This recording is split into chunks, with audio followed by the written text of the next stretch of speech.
Tukohama, our father of war, and Valakor, father of storm, took Kitava to Hinekora, mother of death.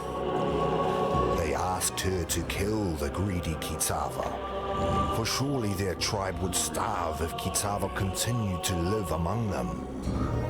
But Hinekora refused, for death would not teach Kitava the lesson that needed to learn. Instead, Hinekora beat Kitava with a whip woven of her own hair. To Kitava, each strand was a searing lash, and so he wore thousands and thousands of blistering lashes across his back, as Hinekora drove him relentlessly into the darkest corner of the underworld. There she left him to suffer, without water or food, for the rest of eternity. And there Kitava remained, in the darkness of Hinekora's night-clad island, for time beyond measure. There he suffered, waiting for the day that he could return to the world of light, to slake his scorching thirst and satiate his ravening hunger.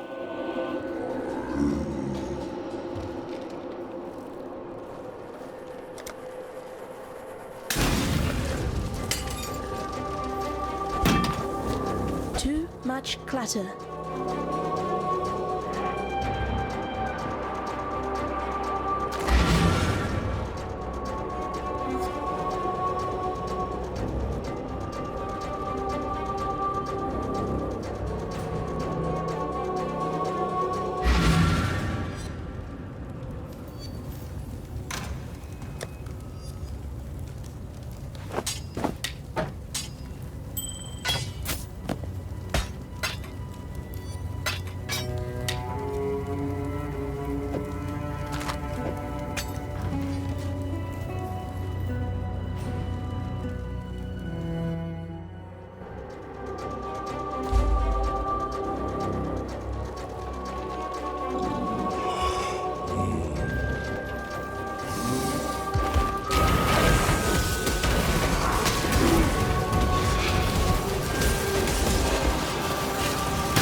Too much clatter.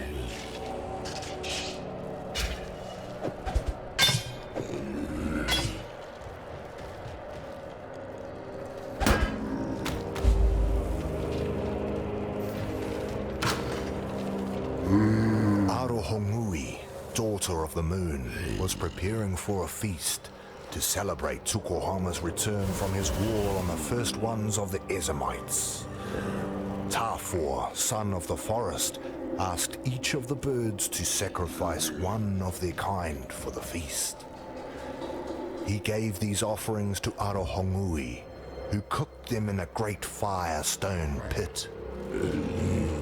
Seeing all of those plump birds cooking made Kitava very hungry, and he offered to watch them, to make sure they didn't burn while Arohongui rested during the heat of the day. Arohongui thanked Kitava for his kindness, but while she slept, Kitava ate the cooking birds, flesh, bones, gizzards and all. Upon waking, Arohongui was furious to find that Kitava had lied to her for saying that he would watch the birds when he truly intended to eat them all up.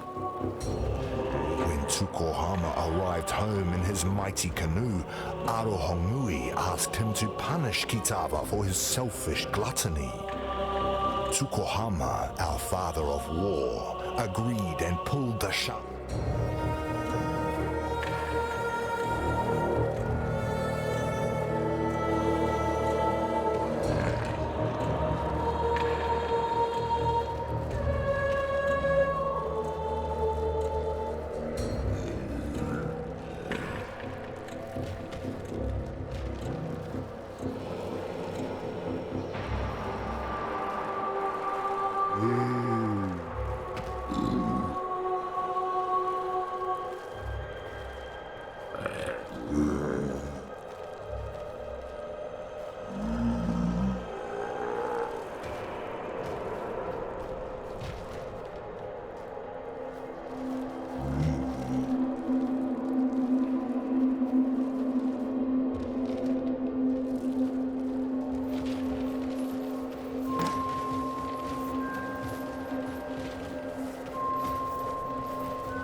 Too much clatter.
replace the feast of birds that Kitava had greedily consumed. Tukohama, our father of war, and Valakor, father of storm, went fishing. Although Kitava was blind, he could still cast his line and feel when a fish took his bait. So, Tukohama and Valakor took him with them on Tukohama's mighty canoe. But while they fished, Kitava grew hungry and secretly ate all of their bait of grubs and worms. Disgusted and angry, Tukohama and Valakor decided to use Kitava as bait instead. Valakor used his own jawbone as a hook, impaled Kitava on it, and cast both into the sea. Kitava sank to the bottom of the sea, but instead of the fish eating Kitava, it was Kitava who ate all of the fish that nibbled at him, flesh, scale.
Much clatter.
all slaves believe Dutula's lies.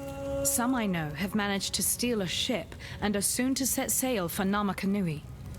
Hopefully, with these treasures on board, Valakor will bless their voyage and breathe deeply into their sails.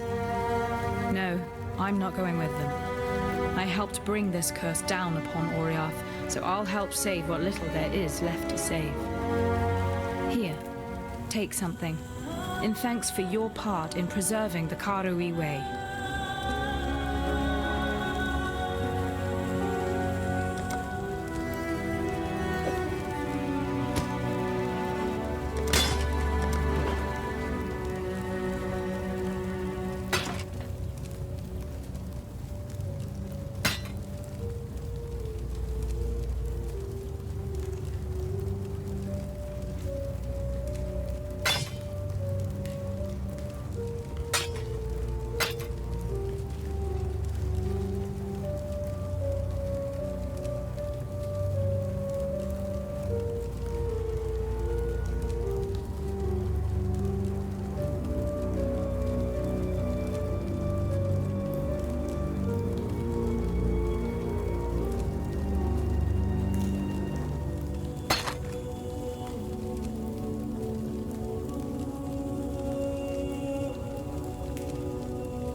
Remember, we do this for freedom.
freedom comes to those.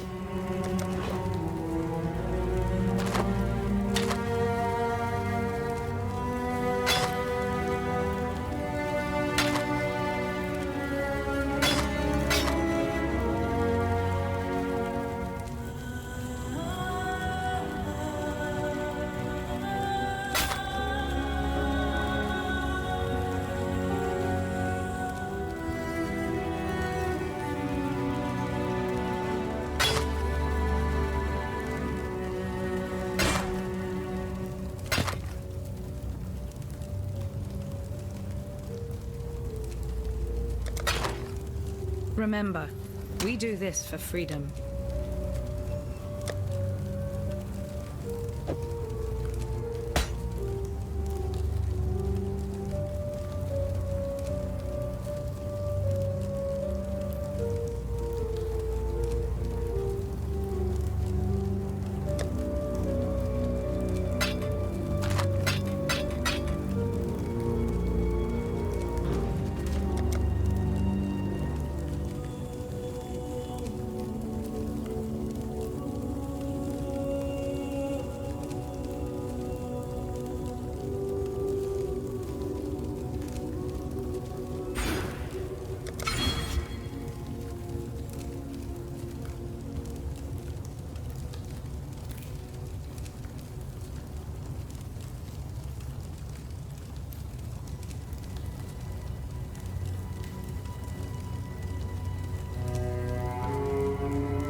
for freedom.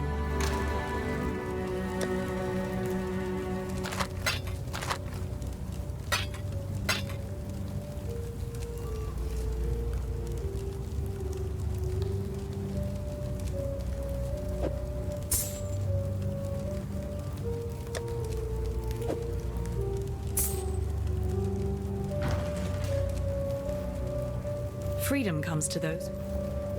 Hello.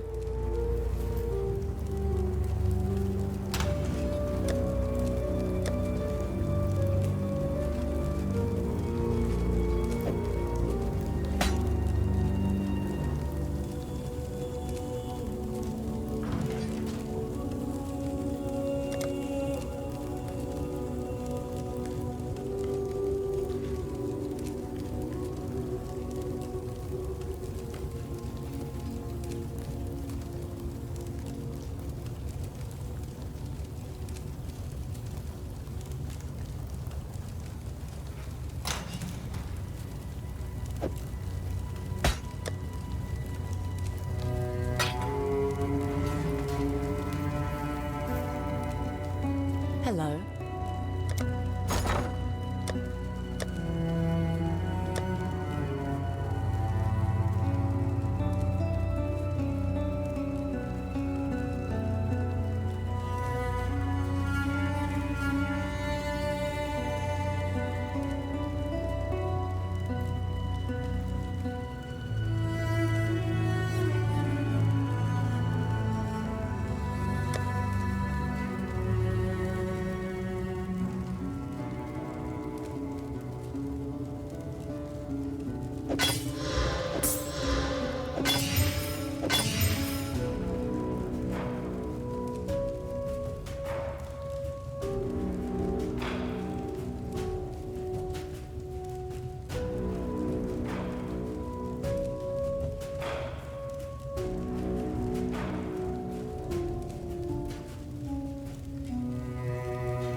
Was I? Yes.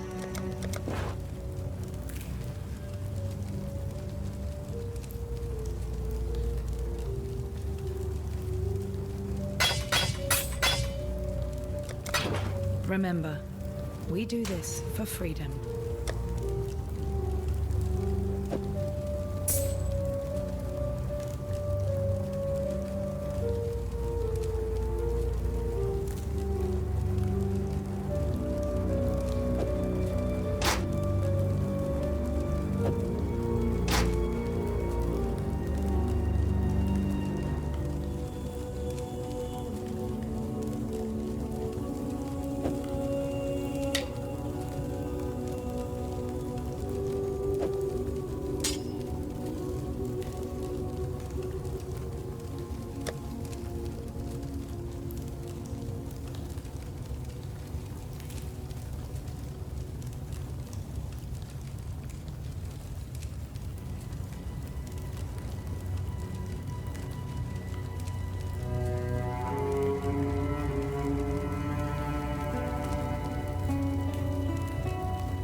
Yes?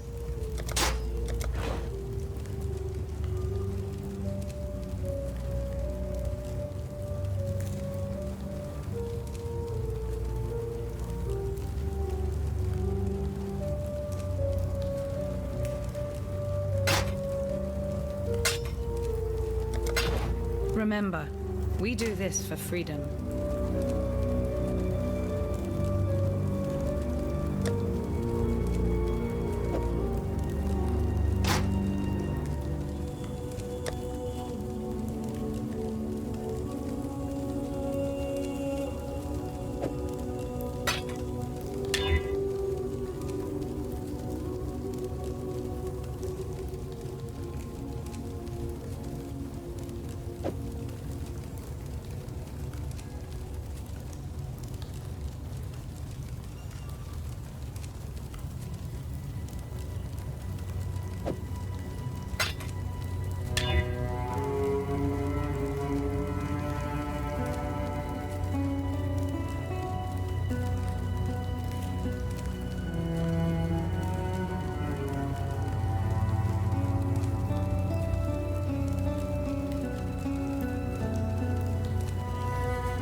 Yes?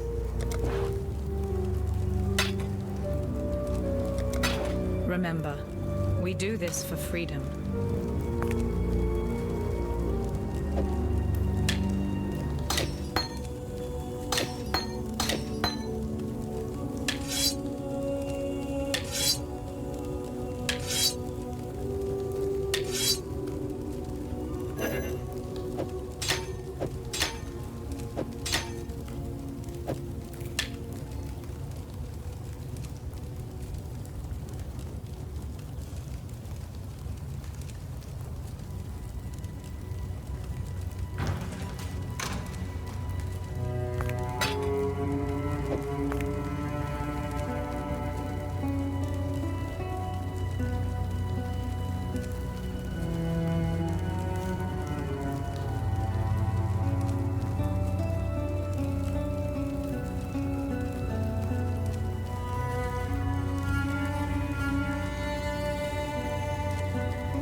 I'm Captain Lily Roth, and we sail for Rayclast. Better to live in exile than die on this psychotic bonfire of an island. You want to make it out of here, you'd better get on board. But make it quick, 'cause I ain't got time for tears and regrets. Remember, this ain't no charity run. You owe me.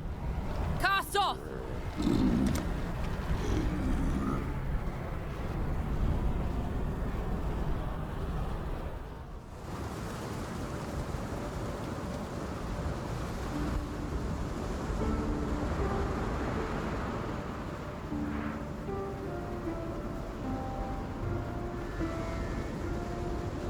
All right, we're safe for the time being. Now let me introduce myself properly. Lily Roth. Yep, I'm one of those Roths. Some call me smuggler, others pirate. Yet I prefer the sound of nautical entrepreneur. Came up with that one myself. So you come see Lily if you need something, or even if you just fancy a good chat with a lovely lady. Don't think I'd be forgetting that favour you owe to me. In fact, now I think of it, there's certainly a way you can be repaying this most considerable debt. You see, those blasted cultists have been plundering the refugee ships trying to escape Oriath. And if not for my incomparable skill as a sea captain, we'd have met the same fate. But now the drowned dead are washing ashore, and they ain't staying dead. There's been a whole lot of blood, sweat and tears getting these few lucky survivors here in one piece. What sort of captain would I be if I let them get ripped apart by walking corpses? Wipe the Twilight Strand clean of those filthy undead bastards and I'll call us even. Might even throw in a little something extra if you can pull it off.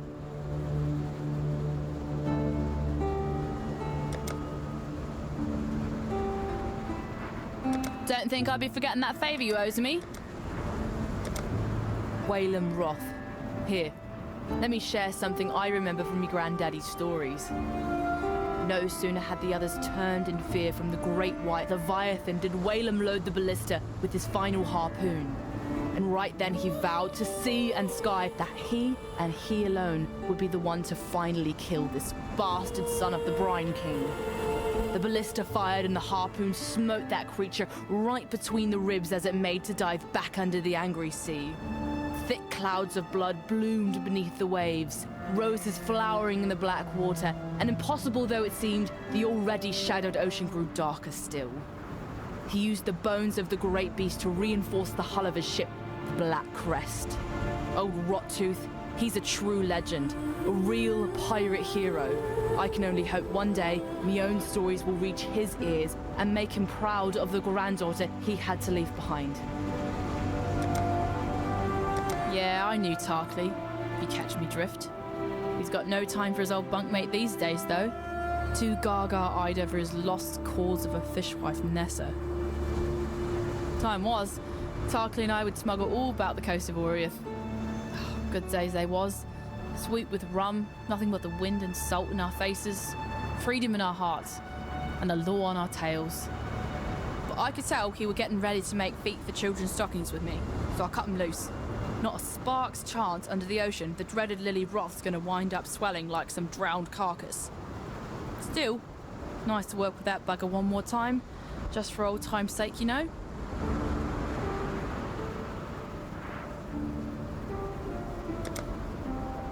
That scallywag. I reckon Bestel thinks I'd be the kind of lass who'll bed down with any sort of rascal. Not too far off, I guess. He is rather sweet, but not the most comely of figures. Actually, he kind of reminds me of my grandfather, Waylon Roth. A poet and scoundrel extraordinaire he be. Bestel's but spittle from the mouth of old Rottooth Roth. Ahem. Bust my blind cheek, said the sailor to the doxy. She sports her dairy treats afar and relishes her moxie. But a fire ship will sink the broken neath the ocean waves. Tip nutmegs a deadly token sends captains to their graves. Time and tide wait for no man.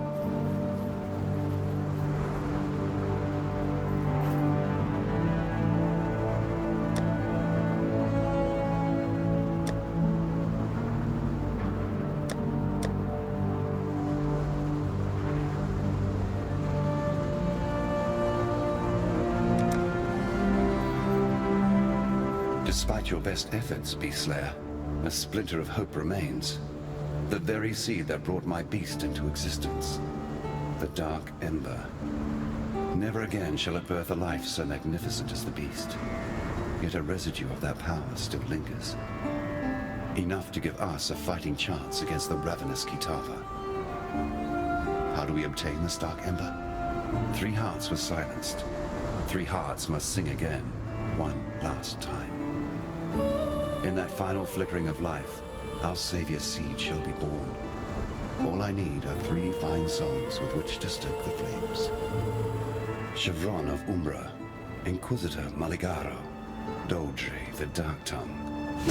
3 spirits of near unfathomable resilience and vigor, freed with the beast's final exhalation. So let us begin the harvest. Chevron has come home to Axiom. We shall give her the warm welcome she sincerely deserves. If she is to be of any use to us, the Umbra's spirit must be wrenched from her mortal manifestation and lashed to our greater cause. That is your task. For my part, I shall negotiate the terms of her cooperation. With a tragic kiss and lasting embrace, her essence shall pass into me as if she were a sweet breath from the mouth of my lover. It is a sacrosanct sacrifice for all involved. Thankfully for you, all I ask is that you do what you clearly do best. Kill. Ambition is the bane of mortality.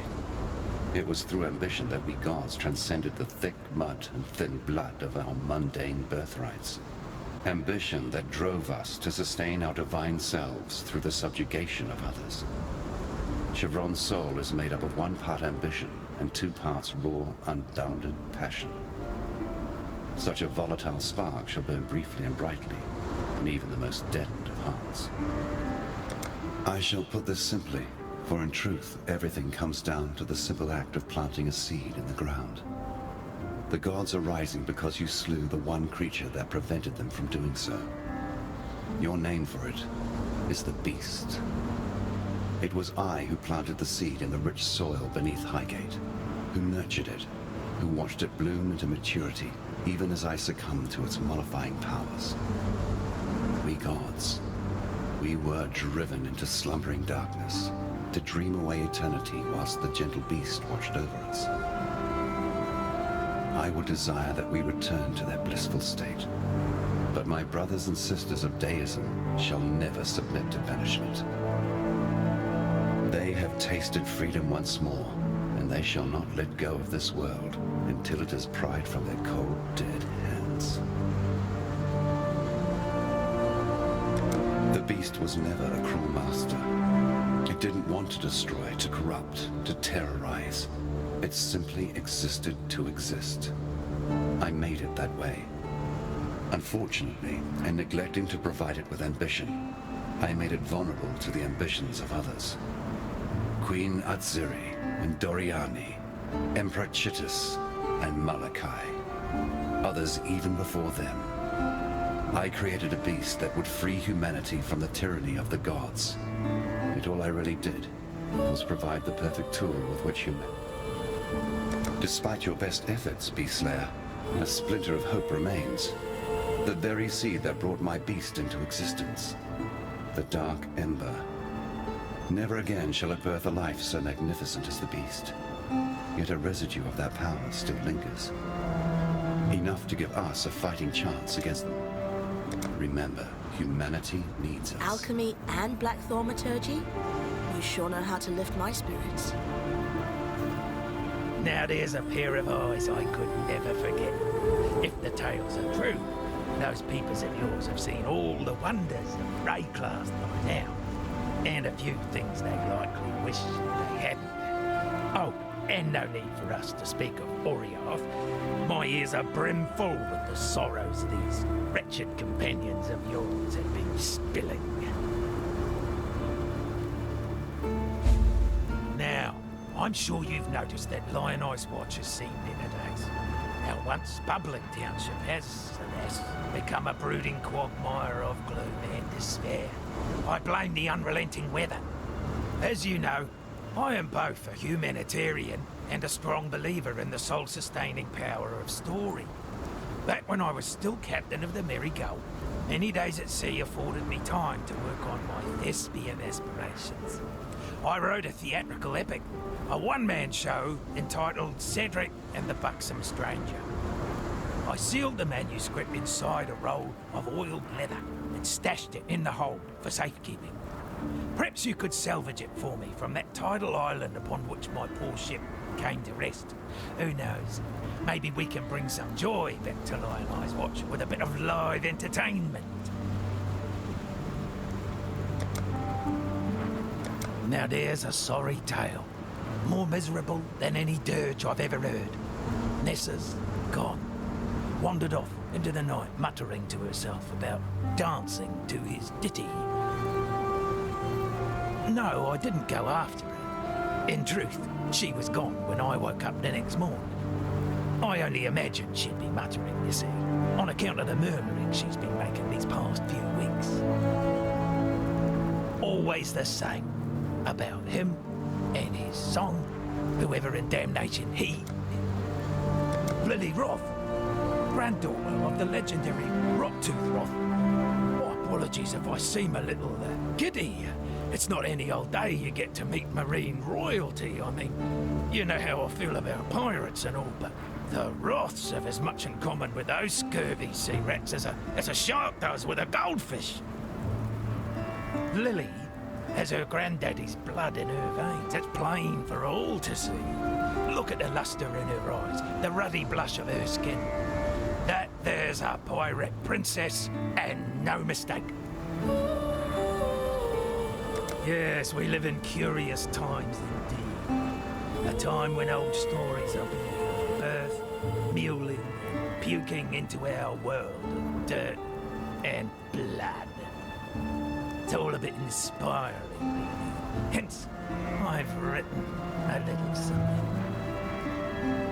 Ancient anecdotes now wake from their beds, looming in our fears, towering above our heads.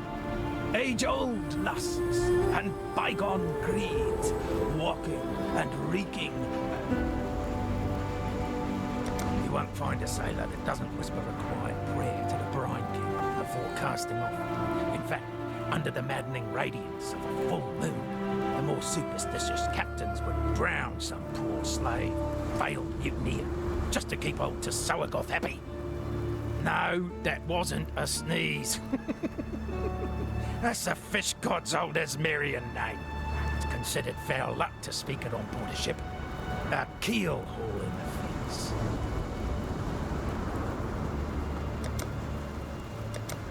You'll not find a more renowned pirate as Waylem Rocktooth Roth. In times when Fairgraves was still a whelp earning his sea legs, Rocktooth was prowling the Strait of Orioth in his ship, the Black Crest.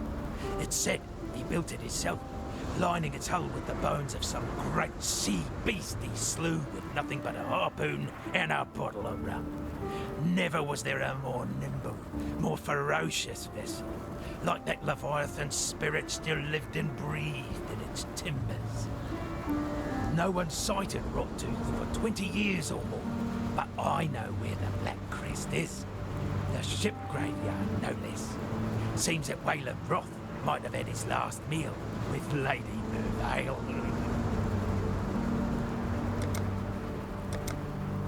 Now, I'm sure you've noticed that Lion Eye's Watch